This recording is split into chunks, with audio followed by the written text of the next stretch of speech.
मेरे आदरणीय श्रोताओं को मेरा प्रणाम। एक बार पुनः उपस्थित हूँ कहानियों के सफ़र में आप सबके लिए एक नई कहानी लेकर। कहानी का शीर्षक है गिद्ध और शेरनी। आज बेटा क्या कर रहे हो? जल्दी आओ, नाश्ता ठंडा हो गया है। जस्ट अभी आया मॉम। क्या है, इस लड़के का कुछ समझ नहीं आता। रोज़ रात को लेट घर आना और फिर सुबह देर तक सोना। आप कुछ कहते क्यों नहीं इससे? मिस्टर जेडी की तरफ सुधा जी ने नाश्ते की प्लेट करते हुए कहा। तुमसे कितनी बार कहा है, मुझसे इस तरह से बात करने की कोशिश मत किया करो। बार बार कहने पर भी तुमको समझ नहीं आता। बिल्कुल नासमझ हो क्या? और रोज़ लड़की के पीछे क्यों पड़ी रहती हो? वह जेडी का बेटा है, जेडी कंपनी का इकलौता वारिस। ये हाई क्लास सोसाइटी है। तुम देहाती औरत क्या जानो ये सब। लेट नाइट पार्टी होती है, हम लोगों का एक क्लास होता है। अब जवान लड़का है, अभी इस उम्र में मस्ती मजाक नहीं करेगा तो कब करेगा? रोज़ रोज़ एक ही बात करती हो। वह नाश्ते की प्लेट पर चम्मच पटकते हुए बोले। माफ़ कीजिए, मेरा यह मतलब नहीं था, पर बेटा अभी जवान है, उसे समझ नहीं है, कहीं कोई गलत राह ना पकड़ ले, इसलिए आपसे डिस्कस कर रही थी। बस बस, ज़्यादा समझदार होने की ज़रूरत नहीं, अपने काम से काम मतलब रखा करो। राज टी शर्ट पहनते हुए टेबल पर बैठ गया और कहने लगा, क्या मॉम, आज फिर डैड से डांट खाकर ही मानोगी? जेडी और राज हंसने लगे। सुधा अंदर रसोई में बिना कुछ कहे चली गई और साड़ी के पल्लू से अपने आंसू पोंछने लगी। पहले तो पति ही उसकी इंसल्ट करते थे, अब बेटा भी साथ देने लगा। आखिर क्या गलती थी उसकी? क्या छोटे छोटे कपड़े पहनना समझदारी है और साड़ी पहनने से औरत नासमझ हो जाती है? आवारा पंछी के जैसे बेटे के लिए चिंता करना और उसे सलीका सिखाना क्या गलत बात है? आज बेटे के मुख से अपने लिए ऐसे शब्द सुनकर उसकी ममता को ठेस लगी थी। वह चाहती थी कि पति ने तो कभी उन्हें आदर नहीं दिया, उनकी भावनाओं को नहीं समझा, तो कम से कम उनका बेटा उन्हें समझेगा। पर आज अपनी ममता को भी बिखरते देख उनके भीतर की पत्नी के साथ एक माँ भी आहत हो गई थी। जेडी और राज अपना अपना बैग उठाकर जा चुके थे। सुधा जी खाली प्लेटों और बर्तनों को अंदर धोने चली गई। कॉलेज में राज अपनी कार से उतरता है, लड़के आपस में बात करते हुए। क्या यार, ज़िंदगी हो तो राज जैसी। सही में यार, ऐश की ज़िंदगी है इसकी, टोटल आवारा पंछी। हाय राज, एक लड़की राज की तरफ दौड़ी। ये देखो, अभी कुछ ही दिन पहले न्यू ईयर में आई है और इतनी नखरेल लड़की आज राज की दीवानी है। अरे यार, अमीर बाप का बिगड़ैल लड़का है।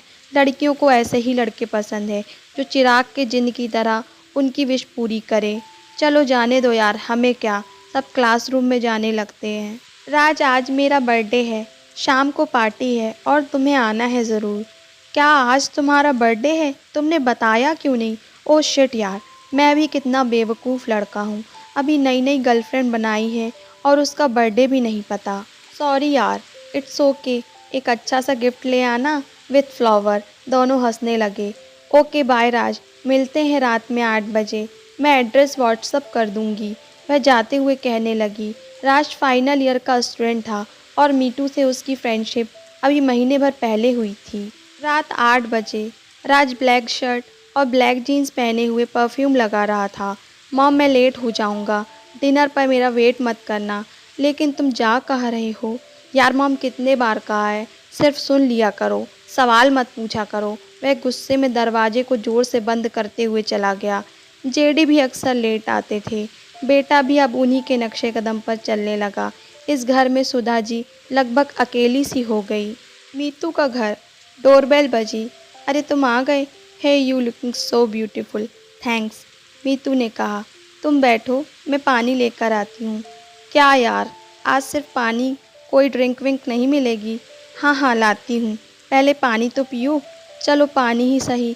उसने उसके हाथ से गिलास लेकर पी लिया। और सुनाओ, तुमने अपने और फ्रेंड्स को इनवाइट नहीं किया? उसके आंखों के सामने अंधेरा सा छाने लगा। मीतू, मीतू, मुझे चक्कर आ रहे हैं। वह सोफे पर सिर पकड़कर बैठ गया और कहने लगा, यह क्या हो रहा है मुझे? तेरी मौत करीब आ गई है आवारा पंछी। तुम जैसे गिद्धों के लिए मैं शेरनी हूँ। हम लड़कियों को कमज़ोर समझने वाले, आज तू मेरे हाथों मारा जाएगा। तूने अपने बाप के दम पर न जाने कितनी लड़कियों की ज़िंदगी बर्बाद की। तुम कौन हो तुम? मीतू ने उसके बाल पकड़ते हुए कहा। क्यों भूल गया ऋतु को, उसके साथ किए अत्याचार को? मेरी बहन तो यहाँ पढ़ने आई थी, उसके कुछ सपने थे, कुछ अरमान थे और साथ में हमारे माता पिता के भी।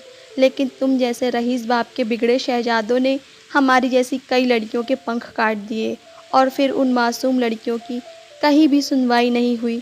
तेरे बाप ने एक मोटी रकम जो सबके सामने डाल दी थी। तुम तुम ऋतु की बहन? हाँ, मैं ऋतु की बहन।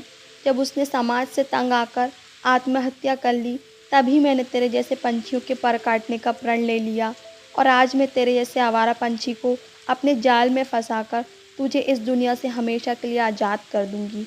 मुझे माफ़ कर दो, मुझे माफ़ कर दो। आह! रात 1:30 बजे डोरबेल बजी। सुधा जी ने दरवाज़ा खोला। लड़खड़ाते हुए जेडी अंदर आया। टीवी चालू करके सोफे पर बैठ गया। सुधा उसके जूते उतारने लगी। तभी टीवी पर न्यूज़। अब तक की बड़ी खबर, शहर के मशहूर जेडी कंपनी के मालिक का बेटा राज जेडी का शव उसकी कार से बरामद किया गया। कार बुरी तरह टूट चुकी है और कहा जा रहा है कि राज शराब के नशे में धुत था। गाड़ी बहकी और पुल के नीचे गिर गई। जेडी के हाथ से पानी का ग्लास छूटकर नीचे गिर गया और उसका घमंड भी कांच की तरह चकनाचूर हो गया।